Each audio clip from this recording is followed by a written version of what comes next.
finally, Yeah. we meet up. It's been, how long? It's been a couple of years since I think the last time we sat in front of the camera was with Ayumi. Yeah. Yeah. And And before that was at Relish. Right. That was the first time. Well, besides Transition, that was another. Oh, yeah. That wasn't my camera. Right. Let's talk about Transition since you brought it up. Sure. I had the pleasure of doing a scene with this fella in Transition. Talk about Transition a little bit. Award-winning. Yeah. Well, Transition ended up getting 7 nominations in the NAFTA Awards. And NAFTA Awards are an award show that basically is promoted by Nollywood, which is the African version of Hollywood. They have their sort of like how Bollywood is the Indian Hollywood. It's like that kind of thing.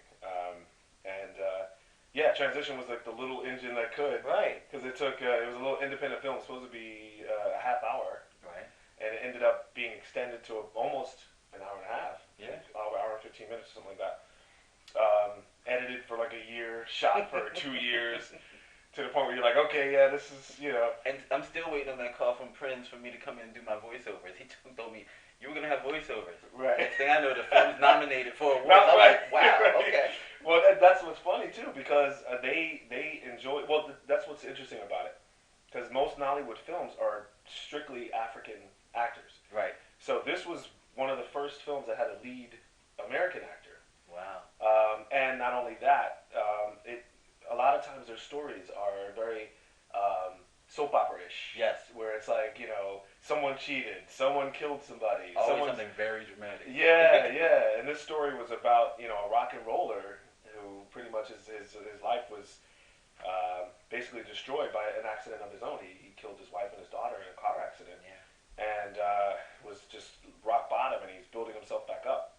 So the interesting thing was, I think it's probably the first, besides the music video, the first time that they had an actor that actually wrote and performed the music for the movie. Absolutely. So it was like this triple or double threat, and that's because we weren't dancing much. Right? Not much dancing. It wasn't Bollywood. Right.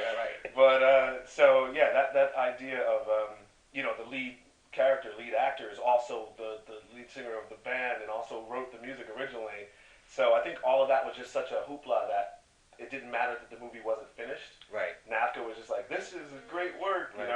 So they ended up nominating for direction, lighting, soundtrack, which I was nominated for. It got a couple of Best Actor and Best Support Actor nominations. I also was nominated as Best Lead Actor in a Diaspora. And for people that don't know what Diaspora is, basically it's when a production from Nollywood or any other country, when they leave the motherland and develop or produce somewhere else. So this Diaspora was a Philadelphia Diaspora of Nollywood. Right. So of course I was already excited being nominated for Best Lead Actor for my first Nollywood film against these guys that have been doing Nollywood films for like 20, 30 years. Right. So I ended up winning for the soundtrack. So I remember talking to you when you were nominated and the ceremony was coming up, and you sunk in the possibility that you could win that award. Right. And we talked, but he was like, I don't know. You were like, I don't know how to feel. Like, right. feel blessed. Right. Feel, absorbed. Yeah, that's right. I remember that conversation. Well, also because of the unfinished feeling of the project. Right. I'm used to like doing Hollywood work, and you do it, you're gone, and then a year later it's on TV or it's on it's in the theaters. But this thing we never had a viewing, we never had a premiere. No. And then I'm nominated. It's like, wow. So it shows you how the difference of cultures. Right. How they really support the art that each of them come out with, and that's actually a cool thing. Yeah, what I mean? It's a really cool thing, and they make you feel good when you do something. You saying that made me think about what's going on now with the Oscars. We're gonna jump off Transition. I'm gonna come back to it. Yeah. But talk a little bit about Oscars. Yeah. And the diversity, not diversity. I'll tell you what. A lot of people will say certain things, and I can only talk from a place that I actually live in and know. And what I live and I know is that it's extremely difficult to work as a man of color. It's even more difficult to work as a man of a mixed race, because black is only considered one thing, and they never say. I think now, maybe in the last couple of years, there's been racially ambiguous is the phrase they use, but for the most part, it goes African American walks into the room. Mm-hmm. There's never mixed dude walks into the room. Right. There's never a freckled guy with a European nose walks into the room. Right. Right. You know what I mean? So I have never considered, and the only time I book it is just because of it actually forces me to really be serious about my craft, because that's the only time I book is when I outact everybody else in the room. It's never by look. Is to be said about that. I mean, that's heavy. Yeah, so they have no choice. They're just like, Question: have you ever acted in a role or been cast in a role that you knew was a non-black character? yeah. Well, one particular thing that's an interesting story. The first thing that comes to mind is actually a commercial Mm-hmm. for a Smirnoff fight. And I did not finish your Oscar question, which I will get back to. Yeah, we're gonna come back. But the Smirnoff Ice did a major campaign. It actually, ironically, ended up in Africa after a tour, after it played on American television for about a year, and went and played in Ghana for another year. We had so many callbacks that SAG, Screen Actors Guild, had to pay me for auditioning for this commercial. That's how hard it was for them to hire me, because it was a white commercial, and I beat the guy out so badly that they had to cast me, and I shot the commercial. Mm. So it was a major commercial, but it still had. But now once we shot it, now they had to be clever about how often they play it, where they play it, what channels, and that's a shame, because it wasn't just this is our new commercial, it's gonna play everywhere, just like Budweiser would, Right. just like any, or just like, if it was a white guy in there. So that was we had. So basically, they were saying whoever has the best comedic timing is going to book this, is what it seemed like. But every time we came to the callback, it was me, the guy that played my friend, and he was black, I was mixed, the model in it was mixed, and then there was the other commercial was two white guys and the same mixed girl. Mm. And every time we came, they kept calling, can you come back tomorrow? Can you come back tomorrow? It was like 6 or 7 times. Wow. To the point where SAG, I literally made $1,000 just going to the audition. Wow. Because the union makes you, they're like, look, if you can't decide, you're making them come back and forth, you gotta pay them. Time is money. So isn't that crazy? They were so afraid to just say, let's go with the people of color, that they would rather pay us to keep deciding. And that's the business. And that's the business. They would rather waste money trying to say, oh my God, oh my God, then just why is it such a big deal? If I'm a better actor, just cast me. And I'm sure that people out there, I'm sure you've seen commercials, the same exact commercial with different sets of actors. I know I've seen it. Yeah. And it goes out to different Why markets. do they have to do that? Why do they have to go, okay, this is the black version, and this is yeah. So, but anyway, so that kind of stuff kind of still intertwines. So basically what I was saying about the Oscars is this. I will say something very serious about how the Oscars are done when I have something that's nominated. I don't feel like I'm in the place to say, the Oscars should be more diversified, because the auditions should be more diversified. It goes back further. The story writing should be more diversified. So as soon as I get to a point where I am an equal auditioner and I have an equal opportunity to do lead roles, then I'll speak up about all this other stuff. But right now, my hustle is trying to get work and trying to make sure that I get work that's heavy work, that keeps getting heavier and heavier and more valuable. So, when you stop telling me you want me to be, some dude that comes in and smacks somebody around and leaves, and I'm not the guy that everyone's rooting for. I'm not the guy that everybody wants to see how the story arcs and finds out what happens. When, for instance, my first lead role where I led the entire film was a Nollywood film. Wow. Not an American film. So why is that? And I've been in the business for... Does that speak to our country, or does that speak How about that? to the business? I think it speaks to both, because the business dictates the country. So the business tells you what's attractive, it tells you what's scary, it tells you what's sexy, and you just follow along. And do you think that the business in this country is the dictating business Of the world? I think that most other countries want to be like America. Like, for instance, Nollywood. Okay, Nollywood is the African Hollywood. Why is it the African Hollywood? Why couldn't they just come up with a name that is African film industry? Why does it have to sound like Hollywood? Why does Bollywood have to be Bollywood? It's because everybody wants to be like Hollywood. So that's a poison. That's a sickness in its own. So there isn't a. That's what this country does. Is it makes you feel less than if you're not like us. You're not. you're not like America, then you're not quite there. Which is so unfortunate because this country is labeled as the melting pot. It's labeled as its crowning royale is that we're so different and so diverse, but at the same time, we don't exercise it. Right? Isn't that completely ironic? It's like we got every single race living here, but with rules and levels. You know. Oh yeah, sure. We love Mexicans. We love them to clean our kitchens. Like True. wow, isn't that crazy? Wow. I'm sorry. I'm go ahead. I just thought about something because I was in the gym today and looking at this craziness with Trump and the Pope. So, but one thing I was going to say, it's easy to be a conspiracy theorist because certain things line up.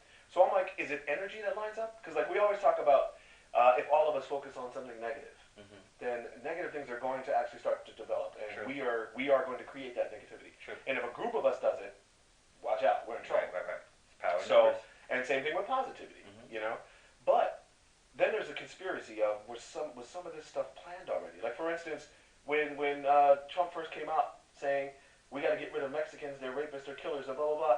All of a sudden, a Mexican dude kills this girl randomly on the Golden Gate Bridge or in San Francisco. It was in Embarcadero. Embarcadero.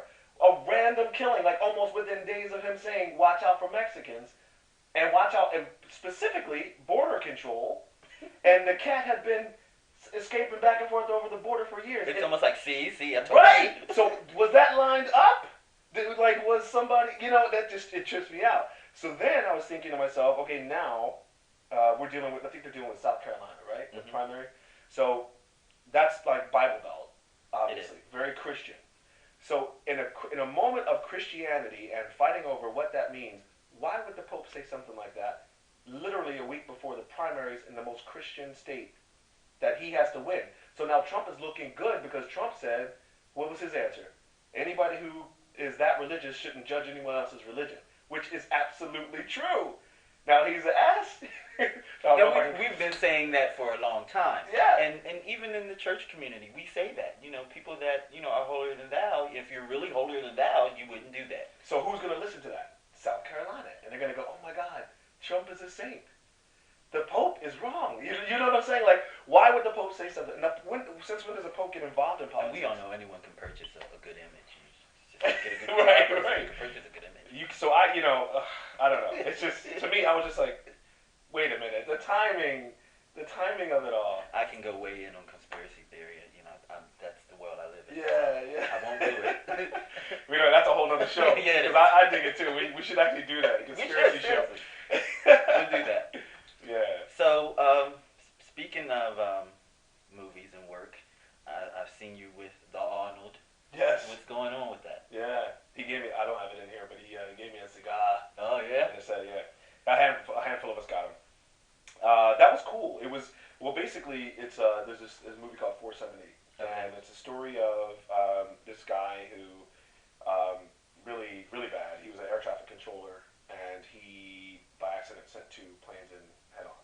And, that's a real story? It's a real story.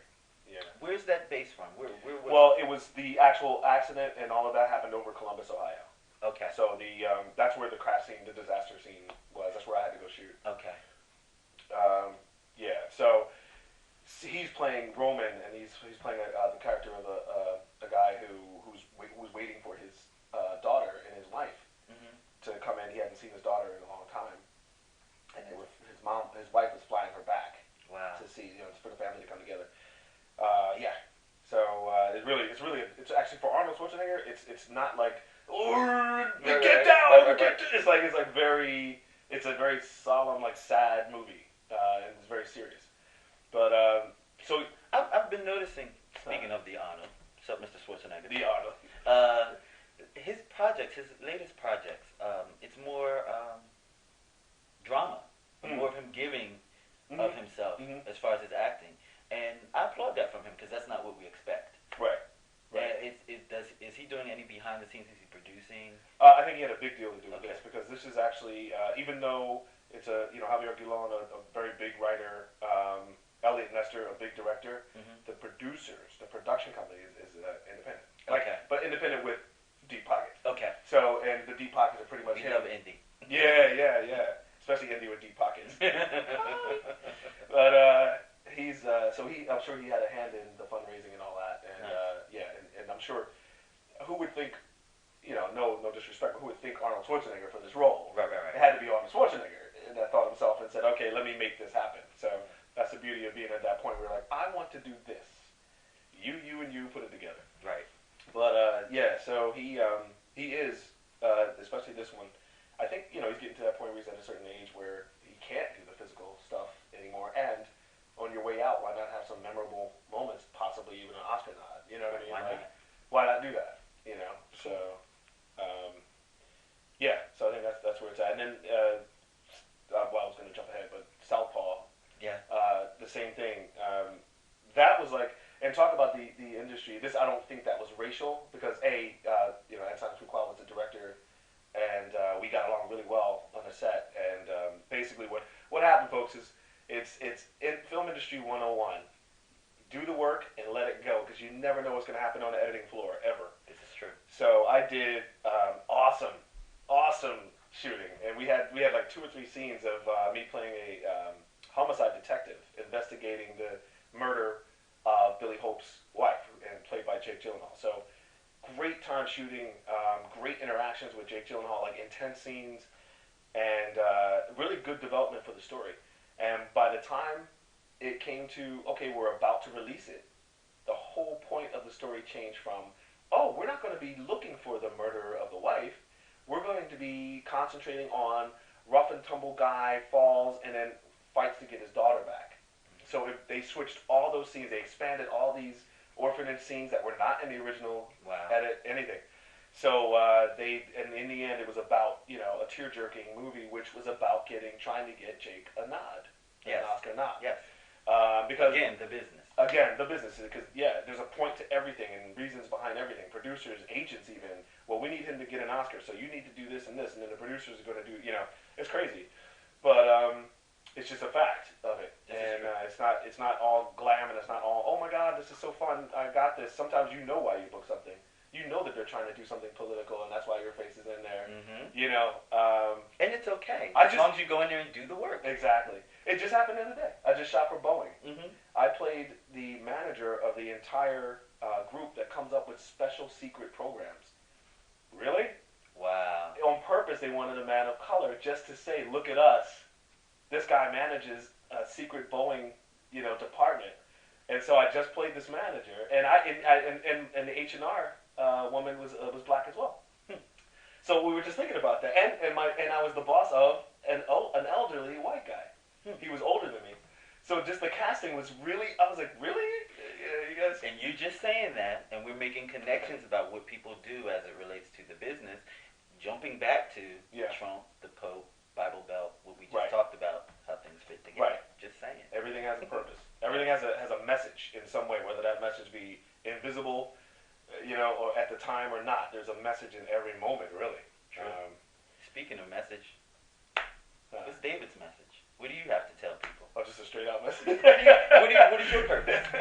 Well, first of all, lately, that's interesting, because some things have happened in my life recently that have caused me to be more introspective than normal. And normally I am kind of self-aware. I try to be self-aware as much as possible. But the thing is at this point, when you look at life and you look at how short life is, the idea is, A, go for your happiness. B, take care of your roof. Obviously, make sure you have a roof. But don't make that the forefront. The forefront is like what makes you happy? What makes you want to get up? What would make you want to get up and smile? There's an exercise. I have a friend that's pretty depressed right now, and I could not spend time like physically, like, all right, let me just hang out. But I kept sending messages like, why don't every morning just get up? And it's not going to be easy. Mm-hmm. But see how long it would take you to have a genuine smile in the mirror. Right. Just go to the mirror, fake it as long as you have to, but don't give up. Wait until it's an actual genuine smile to where you can just look at yourself and go, right, and just feel like, oh wow. That's powerful. And when you do that, and make sure you do that before you leave the house. That's the key. Don't leave that. Don't absorb any energy from outside of the house before you take care of your stuff. So I'm kind of treating life like that. Like even auditions and stuff. Even there's all kinds of inner monologues that go on constantly. And sometimes you'll realize that you've been listening to yourself tell you you're a piece of shit for like hours, and you've been letting it happen. And it's like, but stop that conversation. Mm-hmm. It's That's bullshit. It's literally made up bullshit. And really, it's all developed around fear. Wow. It's all fear. So if you have any kind of fear about your own, identity, your own purpose, Mm-hmm. whatever, you're going to have this monologue that's telling you you're a piece of shit, no matter how secretly. It might even be joking with you. You might be joking with Right. yourself. Oh, look, This you're is trying true. to do this. Da, da, da. You gotta get friends like that that'll do that. But you have your own self in there. It's like, wait, why am I talking to myself that way? You know what I mean? That's So true. my message is stop talking to yourself that way.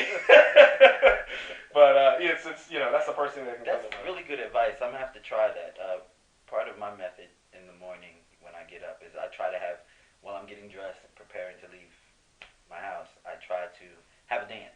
So Okay. I'm always having music on while I'm getting dressed, and I try to have a legitimate, catch the beat in there one good time, because that always puts me in a good mood. It works. Yeah, it does. It Yeah. does. That's a perfect another way to do it for sure. I said that I wasn't going to say this on camera, but I owe it to you. You have been a muse of mine, of sorts, Well, and you've inspired me to do more within the arts. I just want to say thank you to you. man, thank Absolutely, brother. Seriously. Being around you and talking with you and knowing about your life and how you hustle, it's an inspiration. So, this gentleman put me in my first movie, and I've been in 3 since. Awesome. Working on a series because of this guy. So I think that's great, man. I didn't know that. That's awesome, man. Yeah. So, and I know you have that spirit about yourself where you inspire people. What inspires you? This will go way back, and I've lost track of this and regained it again. I'm from really, really young.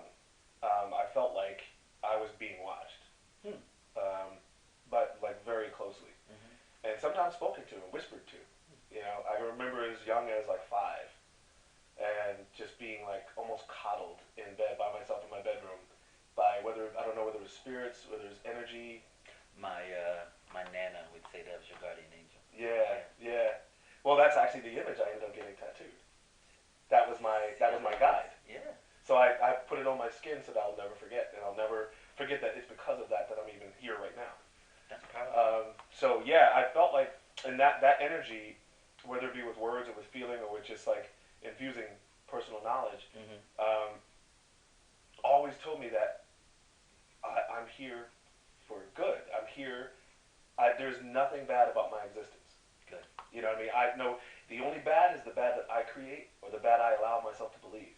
But anything that's actually real is all beautiful and it's all positive. So it's automatically, when I'm in that groove, I'm automatically going to feed you because I'm overabundant. I'm overflowing. The cup overfloweth. So it's going to spill onto you because that's the nature of energy. Right. It just keeps moving. It keeps flowing through things.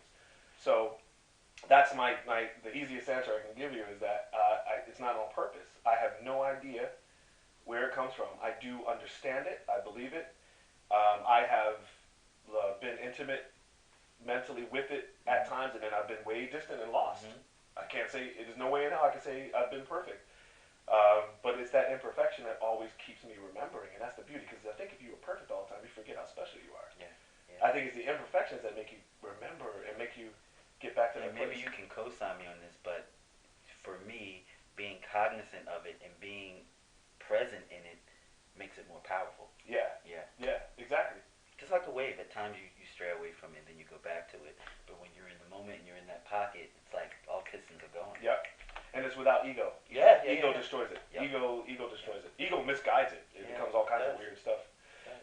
So it's It's something. I had this conversation with celebrity stylist June Ambrose when I interviewed her, and we were talking about perception and meeting people that you revere for the first time. And I told her, I said I was so nervous to meet you, and she was like, "Why?" She said, "Because you perceived that I would be, this tyrant or this big person." Right. And she was like, a lot of people get that from me because they look at my history and my work and what I do, and they place it, on a pedestal. And she said, "I'm human. I'm just a regular old girl. At the I end like of the to day, have fun." Yeah. So that calmed me down, but it's very true. Yeah. Energy is very important, and and it works both ways. It's surprising when you meet people and they're horrible that you look up to, and it's like, oh, you can't be that way. Like, oh Right. no. And then you meet someone who you look up to, and then they're just this humble creature. Right. It's powerful. Yeah. Energy is a powerful thing. It is. Yeah. It is. And again, like you said, it's what you built up. Mm-hmm. It was all you. Mm-hmm. She didn't tell you to build that Right, up. true. She was just doing her. This is true. You know, and that's interesting. But at least what she was doing was positive. Right. Because you can build up negative too. Yeah. Yeah. And I'm always saying, when you, especially if you know what you're here for and you know what your power is to do, honor that. Mm-hmm. And to learn, to teach. Mm-hmm. If you learn something, teach, pass it on, pay it forward. And if you have it like this guy right here, you do it without even thinking or breathing. It just happens. Just spilling out. So anything else you want to tell me? I mean, Did I have another half-ass answer? Is there something I needed to finish answering? no, you did the Oscars. We talked about the Oscars. What else could we talk about? Since everyone else is talking about it, what do you think about Beyonce being in the Black Panther party? Or maybe, allegedly. Allegedly. I have no idea.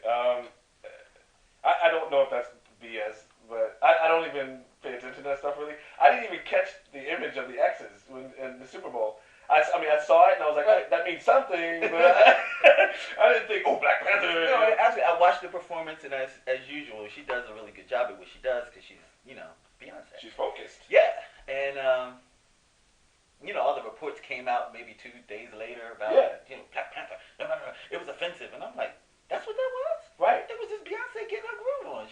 But that's what that was. But even so, like if you think about, I'm sure people compared it, Rhythm Nation. Yeah. There was formations and it was very militant and No one said Janet was part of the Black Panther party. It's just a style of choreography. Now, if she has certain beliefs, which I mean, who doesn't at this point have some awareness of the hell's going on with the racial situation in America right now? I mean, some crazy stuff going on. Like the Black Lives Matter. The cops have been doing everything they've been doing the entire time. I'm trying to remember how this became. Oh, because of cell phones. Social media. It's catching everything. This stuff's been going on forever. Forever. This is not new. This is not a new sad. It's an old sad. It's an old nastiness that's been going on forever. But just because now we got cell phone videos, things are getting caught, and now a wider audience of people are seeing this. This is true. Now there's more outrage. This is true. So I just maybe even because of that even feeds into, oh my God, there's an X on the stage. Right. You know what I mean? Like, I think that's what that is. It's all a part of the whole hoopla. Right. As long as we don't have to see Caitlyn Jenner anymore. That was crazy. Hey, Caitlyn. Caitlyn was just here at Penn. Yes, doing the speech. I saw that. Yeah. I didn't see it, but I saw she was here. Yeah. That whole thing with the Sports Illustrated. Was it Sports Illustrated? No, the SB.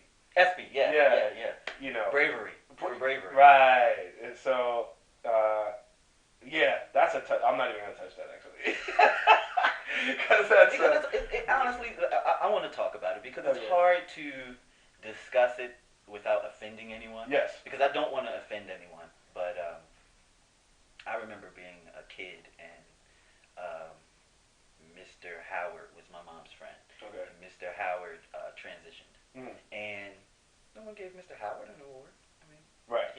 No one put him on a pedestal. Yeah. Actually, I think they may have threw stones at him. I'm just saying. Yeah. If he lived. Yeah. So I'm just saying, Caitlyn's not the first one. Maybe Caitlyn's the first one with long pockets. Right. To cameras. Again, cameras. Anyone can buy an image. I'm just saying. I'm not saying that he didn't deserve it. Maybe in some aspects of his career in life, he did deserve a bravery award, but not for. Well, the ESPYs is for athletes. It is, and he's a long retired. Yes. Not just retired, long retired athlete, and that transition has nothing to do with sports. Nothing. So that's my only issue about it. It's like, oh, let's just, it's a very valuable award that happens once a year. Let's just throw it away this year to someone who, It wasn't thrown away. It goes to what we were speaking about earlier. It was perfect timing. Yeah. Caitlyn Jenner was trending. True. And it was not thrown away. It was it was set. It was very perfect. It was planned. It was planned out. Yeah. It was a success. Yes. So kudos to those. SBs for good business. Yeah. Just saying. Yeah. So, what's coming up for you? Well, we'll see. There's some stuff I can't speak about. We talked about it off camera. Yeah. So I don't know much about that. But other than that, I'm actually getting back into the music side of things a little bit. I've always spent my entire career bouncing back between acting and music. Well, this time I've known you, can you dance?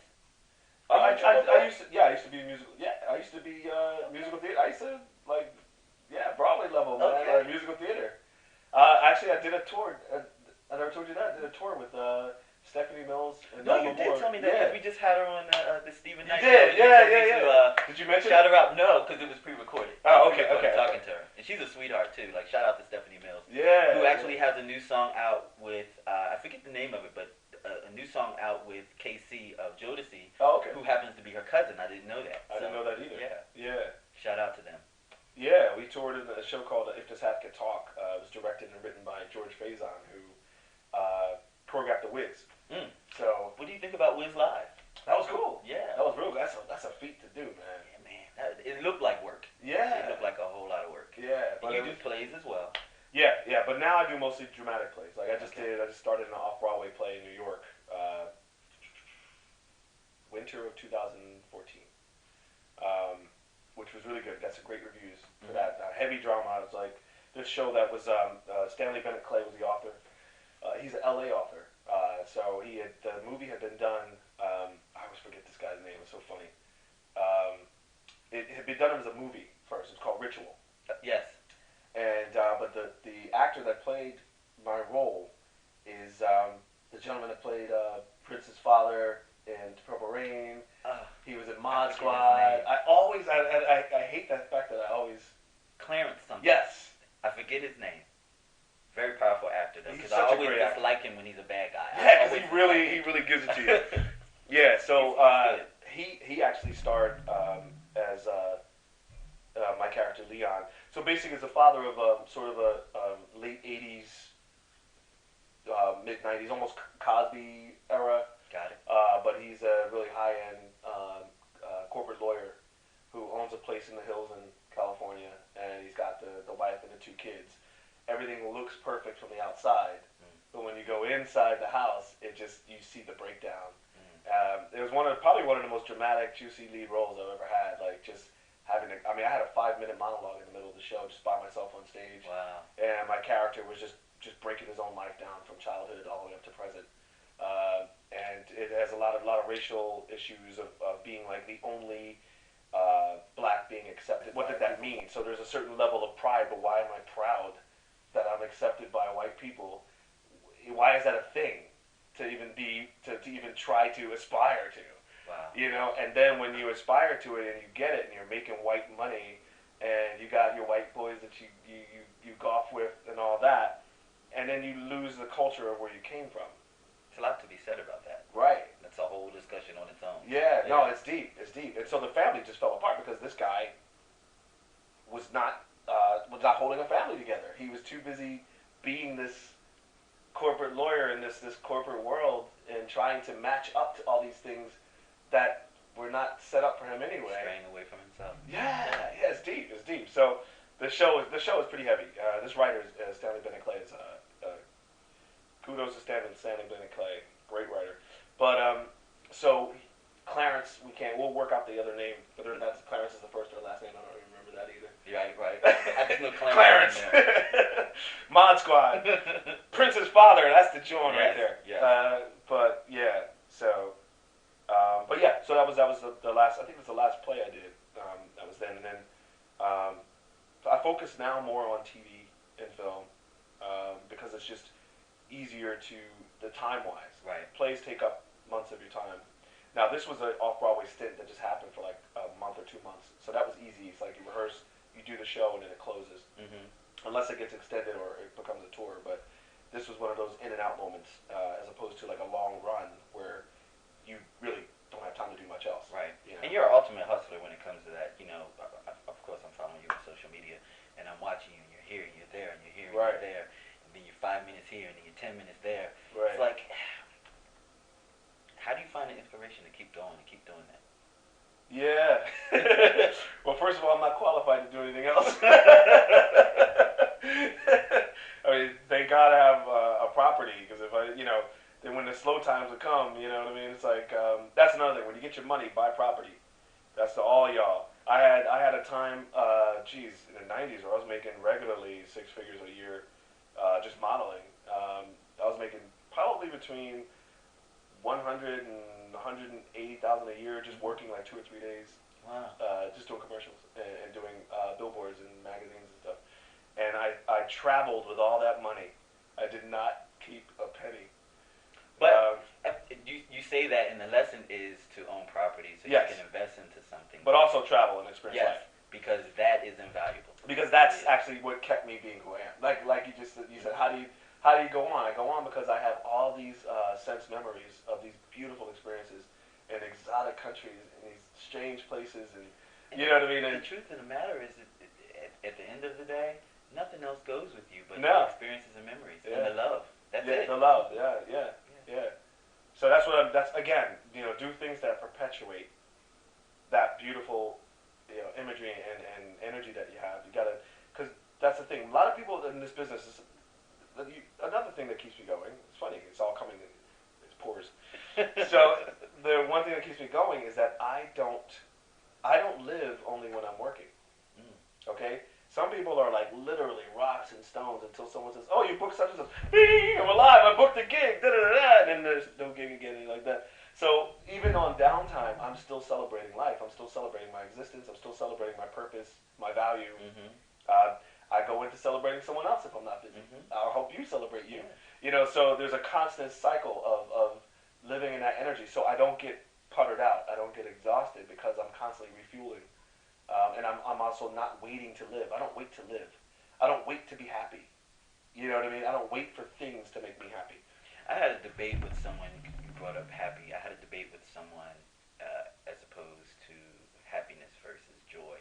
Yeah. And my belief is that happiness is a state of being. It's just a momentary space and time that can change.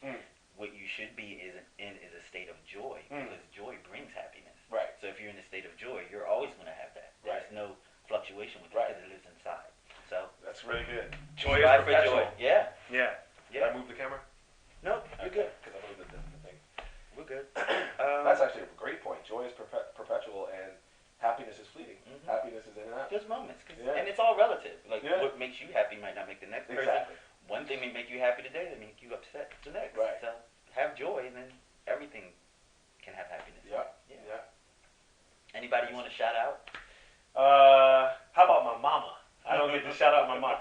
I haven't shout out my mama since an interview I did when I was like 19. So, mama, I love you. Thank you. And actually, a lot of it has to do with my mom as well. When I was coming up, she was heavy into spiritual awareness and heavy into that new wave thing and crystals soaking in salt water. And so I kind of, and so that stuff really, who knew that was actually going to stick with me? Because sometimes a kid will see something and be like, "Oh, that's weird, mom," and you keep going, or you're into it when you're young and then you leave it. Right. It never left me. So it must have been obviously for me. It was something I was already a part of before I even came to the earth. So so thank you, mom. Love you.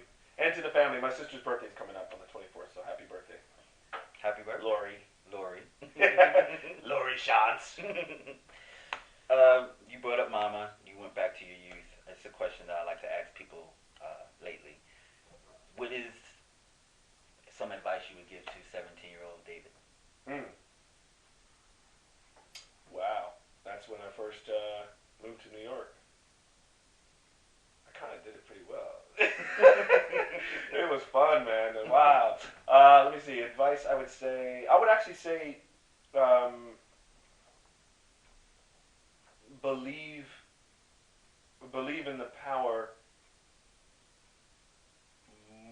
more, because it's there. What I was telling you about. There's a sense of the power. I've always had it, like I said, since like really young, like 5. I understood what that power was, and I understood that when I walked into a room, the room energy would change. I didn't know that. helped create that. Right. Yeah. I just knew that something was happening every time I appeared somewhere. Mm-hmm. Something changed. Mm-hmm. And so I was like, okay, I need to hone that. So I would have instead of just I just partied with the power at that age, and I think that had I started honing it at that age, But you only can deal with what's in your scope at 17. what you can handle, yeah. right? Yeah. That's what I'm trying to say. It's hard to give myself advice because at 17 I was kicking it. I had a scholarship to the Musical Dramatic Academy in New York City. A year later, I was leading Hair across Europe as the first man of color to lead the Broadway musical Hair across Europe. That's insane. You know, like, and I remember seeing pictures from you back then. You had hair, like right. He was that hippie dude. I was that dude. But I got hired by the actual writer, not some like secondary casting thing. It's like the actual writer was like, yes, please. So that that kind of thing. It was exciting, man. That was a great time. Maybe I would give myself, if I could take over that question, I would give my late 20s advice. Okay. And that is, remember as a 17-year-old. Remember that energy. And and I'm actually going back again even now. I feel younger now, and I'm stronger now than I even was in high school. Right. You know what I mean? It's wild. It's wild. But I mean, even physically, not like more than spiritually, physically, mentally, all of it. But it's a trip. If you're doing right, they do it right. They go hand in hand, like the tandem. Yeah. Yeah. Speaking to you being 17 and having that awareness about yourself, I had received some advice from my aunt who's quite like your mom, mother of the earth and of the earth, and she said, "You have something about you." She said, because I had it about me. She said, "You have an awareness about you." And like you said, the energy changes when you walk into a room. Right. Honor that. And the stronger that you grow in your faith, that's going to get stronger. Mm-hmm. She said that to me at a very early age. And I always believed that. And I stuck with that. And it's true. Like, the stronger that you believe in it and you exude it and you push it forth, it gets stronger. It does. And you get better. It does. And then you notice some new gifts that come along with it. Like, it's crazy. And a lot of us have it. I mean, there's a lot of us have it, but a lot of us aren't as lucky as you and I, where somebody actually brought it to the forefront and said, "Hey, pay attention to this." Mm-hmm. And we also, you obviously are a driver too. You noticed. Yeah. You said, you did the first film, and then all of a sudden now there's 3 more. Mm-hmm. It's because you're making that happen. Yeah. You know what I mean? It's not just happening to you. No, it's not. And that's another thing. Yeah, and I asked you that question about what propels you, because I have those moments. Like, in this business, there are laws, and you need to have that fortification for the law so you can perpetuate and push yourself for the next. And it's like a wave, and you find that the nutrients that you absorb from other areas propels you to the laws that get you to the next point. Right. Yeah. Right. And it's the reason. Mm-hmm. Why are you doing it? Yes. Like, somebody asked me, I did an interview last month, and someone was like, asked me, how did it all start? And it took me back to when I first started playing in a rock band in New York. Mm-hmm. Sorry about that. In a rock band in New York, and a lot of the guys in the band with me started playing guitar to meet girls. Mm. Okay. And I'm not bragging, but I had been a professional actor since I was 12, so meeting girls wasn't really a hard thing, So when I got into music, to share a message that was coming to me, and I was the lead singer of this rock band because I had a passion about singing and singing these lyrics that I had been writing in my journals for years. So even when it goes to acting, I'm not an actor because I want to be a star. Right. I'm an actor because I love that career. I love the craft, and you get something out of doing the work. Right. Yeah. So therefore, a job doesn't define me. That doesn't define. So all of a sudden, if I'm not working for a month, that means I'm not an actor now. You know what I mean? Like, in some people's point of view, right, yes, right, exactly. And that's why I'm trying to say it out loud, because for some people, it's like that. It's like if you're not doing it now, then you're not it. And when you say that, it becomes the truth. Wow, you just opened up a whole door for me.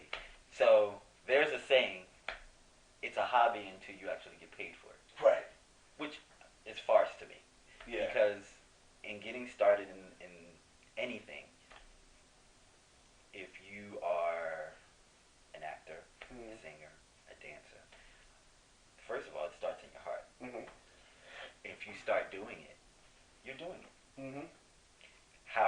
want to push it out, that's a different story. If you want to be a professional, then that's when you take it and you push it out to the masses to become that on a greater stance. But if you're doing it and joy comes to your heart from doing it, then you're it. Right. I remember thinking I wanted to be a writer. I had been writing stories for my classmates since 3rd grade. I'd write stories about the teacher and pass them around the room, and they would be reading them and laughing. Sure. And I grew up, I want to be a writer. I want to be a writer.